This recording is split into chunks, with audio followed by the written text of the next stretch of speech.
Selamat pagi. Balik lagi dengan Idam Nur Hakim Dipura dari Raja Sukses Propertindo dalam video-video pembelajar dari di Trusmi Group kali ini. Pada video kali ini, saya coba membagikan dari sedikit podcast singkat yang saya dengar dari Pak Ari Ginanjar, pendiri SQ Center. Mungkin teman-teman sudah pernah ada yang mendengar atau ya tahu tentang cerita ini, yaitu ilmu bakar kapal. Bagaimana kisahnya? Ikut. Ilmu bakar kapal ini terinspirasi dari kisah Panglima Tariq bin Ziyad, yaitu saat sedang dalam keadaan berperang, 7.000 pasukannya harus menghadapi 100.000 pasukan musuh. Bandingkan 7.000 melawan 100.000 pasukan musuh. Apakah dari situ terlihat pasukan dari Panglima Tariq bin Ziyad merasa ketakutan, merasa tidak yakin, sudah kalah mental duluan kalau kata anak zaman sekarang, sudah kena mental.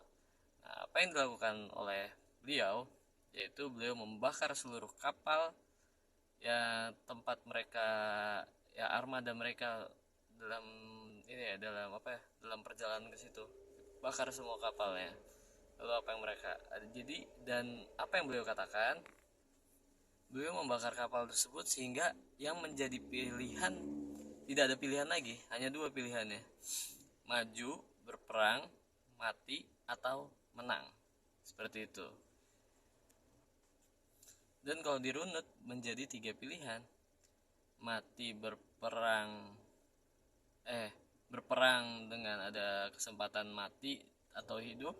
Kalau mereka menang akhirnya hidup, kalau mereka kalah berarti mati tapi dalam keadaan berperang, atau mundur ke belakang dengan keadaan kapal yang sudah dibakar semua. Jadi ya mati sia-sia. Pilihannya apa? Akhirnya mereka sepakat maju berperang dengan memperjuangkan hidup mereka masing-masing dan dengan memperjuangkan tujuan dari panglima tersebut. Dan ajaibnya, maksudnya dari situ ternyata akhirnya pasukan 7.000 pasukan tersebut yang terpaksa harus maju, yang mempunyai keyakinan yang tinggi karena tidak punya pilihan untuk mundur, ya akhirnya menang di situ gitu. Jadi dari kesimpulan tadi, apa sih yang bisa kita dapat?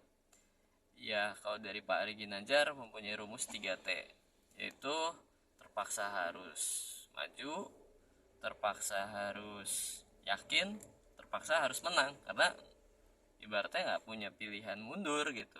Kita jadi terpaksa harus maju, terpaksa harus yakin kalau kita harus menang, kalau kita bakal menang, dan terpaksa harus menang juga di situ gitu. Jadi yang digarisbawahi kita nantinya ya sebaiknya bukan mengganti kata-kata yang sebaiknya, sepatutnya, selayaknya. Jadi kata-katanya harus. Jadi mental harus ini, mental yang tidak punya jalan kembali ini yang menjadi titik berat dari kisah ini gitu. Nah, kisah ini pun ternyata pernah oleh Pak Ari Ginanjar pun pernah diterapkan, yaitu saat itu beliau sudah diterima pekerjaan, sudah diangkat menjadi ASN waktu beliau muda. Namun beliau punya ambisi lah ya, punya tantangan untuk membuka bisnis sendiri. Nah, bagaimana beliau menerapkan prinsip 3T tadi, terpaksa harus maju, terpaksa harus yakin, dan terpaksa harus menang, atau ilmu bakar kapal tersebut? Beliau akhirnya keluar dari ASN tersebut, resign dengan modal 1.900.000-nya.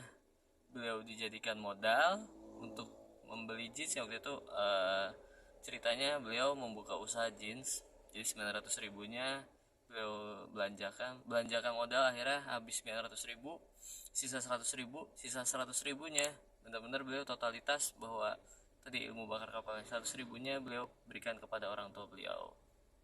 Jadi mau nggak mau ini beliau harus hidup dari modal tersebut yang harus diputar gitu.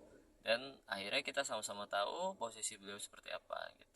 Ini tidak bisa sepenuhnya, maksudnya bisa kita terapkan kalau tadi harus ada prinsip 3T tersebut. Jadi bukan menyarankan kita ya tadi harus resign terus untuk membuka usaha, bukan. Ini hanya mindset ilmu bakar kapal ya, mindset yang kita harus gitu.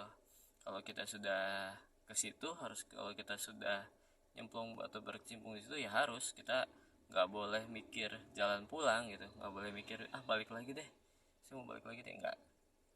Jadi mental mental yang mental kudu, mental harusnya gitu. Oke teman-teman, itu yang bisa saya share dari video atau podcast singkat yang saya dengar dari Pak Ari Ginanjar dari SQ Center. Semoga bermanfaat untuk diri saya khususnya dan untuk teman-teman. Assalamualaikum warahmatullahi wabarakatuh.